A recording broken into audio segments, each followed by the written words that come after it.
berasal dari peristiwa sejarah itu sendiri, tapi dikumpulkan dari sumber-sumber primer dan dianalisis oleh kabar, prasasti, dan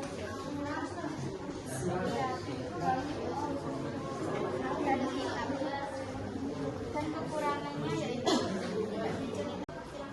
Saya akan menjelaskan tentang sumber lisan. Pengertiannya adalah informasi atau keterangan yang diperoleh melalui penuturan langsung dari individu atau kelompok, biasanya dalam bentuk wawancara, cerita, atau kesaksian. Ada contoh-contohnya. Yang pertama, radio. Ketika mendengar radio, informasi yang kita terima biasanya hanya sekali lewat dan kadang tidak berulang lagi. Kedua, ada podcast. Konsepnya sama seperti radio, tetapi pendengar bisa lebih leluasa memilih informasi yang ingin didengar, tidak seperti radio yang acak. Ketiga, pidato tokoh nasional seperti Soekarno saat proklamasi kemerdekaan 1945. Keempat, ada wawancara, misalnya wawancara dengan mantan pejuang kemerdekaan untuk mengalami perjuangan kemerdekaan Indonesia. Kelima, ada kisah perang. Dalam banyak masyarakat tradisional, kisah perang atau migrasi disampaikan melalui narasi secara lisan. Terakhir, ada cerita rakyat, seperti cerita tentang kerajaan-kerajaan di Nusantara yang diwariskan secara turun-temurun oleh masyarakat adat. Ada kelebihan dan kekurangan dari sumber lisan ini. Yang pertama, kelebihan menyediakan informasi yang tidak tercatat, menghadirkan perspektif manusiawi, fleksibilitas dalam interaksi langsung, menambah detail peristiwa, dan menggambarkan kehidupan sosial.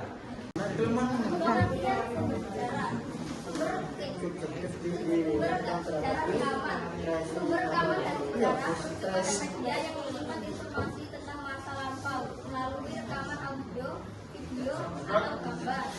Berbeda dengan sumber tertulis yang hanya menyimpan teks. Sumber rekaman memungkinkan kita untuk merasakan, mendengar, dan melihat peristiwa masa lampau secara langsung.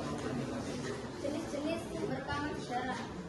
Rekaman audio, contoh pidato tokoh sejarah, rekaman musik tradisional, wawancara dengan seksi sejarah. B.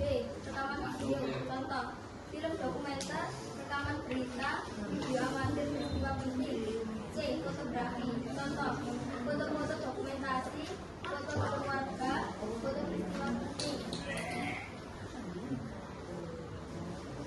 Kelebihan sumber sejarah: memperkaya perspektif sumber rekaman, memberikan dimensi baru dalam memahami sejarah dengan mendapatkan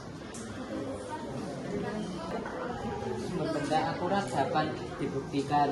Kekurangannya yaitu benda artefak yang disimpan berusia sudah sangat lama dan kondisinya tidak utuh.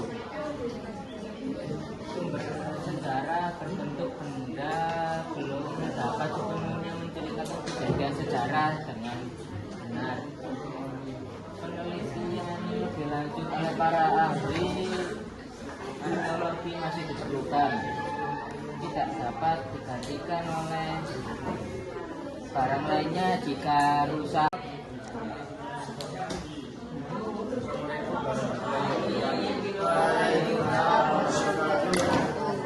Saya akan membacakan hasil studi saya dari anggota kelompok 2. Penelitian sumber sekunder adalah dalam sejarah itu masuk dalam sumber peristiwa secara itu sendiri, tapi dikumpulkan dari sumber-sumber primer dan dianalisis oleh penulisnya. Contoh-contohnya sumber sekunder dalam sejarah adalah buku sejarah, artikel ilmuwan, biografi, ensiklopedia, dokumentar sejarah, dan tinjauan literatur. Kelebihan masing-masing sumber sekunder dalam sejarah adalah yang pertama, analisis yang dalam memberikan interpretasi dan menjelaskan lebih komprehensif. Ringkasan menggunakan informasi dari sebagai sumber primer. Yang ketiga, sudut pandang yang beragam menyajikan pandangan yang lebih luas dari berbagai sumber penulis. Dan selanjutnya adalah kelemahan masing-masing sumber sekunder dalam sejarah. Yang pertama adalah bias interpretasi. dipengaruhi sudut pandang penulis. Yang kedua, jarak waktu informasi bisa kurang akurat karena jarak dan peristiwa. Yang ketiga, ketergantungan.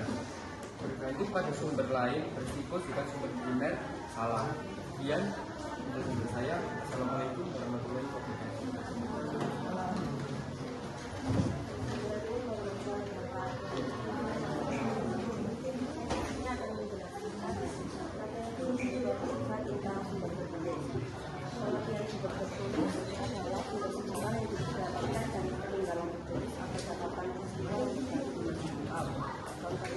prasasti, dokumen, piagam, naskah, surat kabar, administrasi. Kelebihannya, 1. Dapat memberi informasi yang akurat. 2. Dapat disimpan dan diakses kapan saja. 3. Biasanya lebih objektif. Kelemahan sumber tulisan. 1. Tidak diceritakan secara sebenarnya oleh narasumber.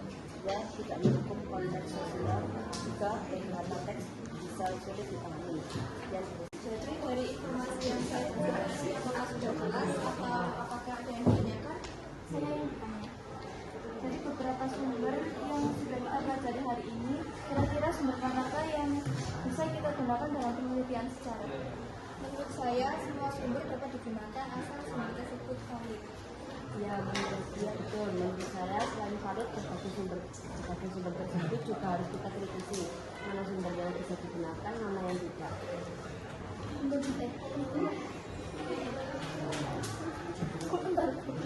Saya di sini perwakilan dari kelompok 2 akan menjelaskan apa itu sumber sekunder. Sumber sekunder adalah sumber lisan dan audio serta sumber tertulis. Jadi tidak sezaman dengan suatu peristiwa sejarah. Jadi sumber sekunder di sini dibagi menjadi 3 contoh, yaitu sumber dari surat kabar, buku sejarah, dan orang yang bercerita atau orang kedua. Jadi sumber dari surat kabar memiliki kelebihan harga dan keberadaan mudah dijangkau, dapat disimpan dan dibaca kembali. Lalu kekurangannya masih menggunakan media kertas dan konten di dalamnya terbatas, hanya tersedia gambar dan tulisan. Lalu buku, kekurangan dari buku adalah terlalu teknis dan sulit dipahami oleh orang yang tidak memiliki latar belakang yang kuat. Lalu kelebihan dari buku adalah menyediakan informasi yang terperinci tentang peristiwa sejarah yang telah terjadi. Lalu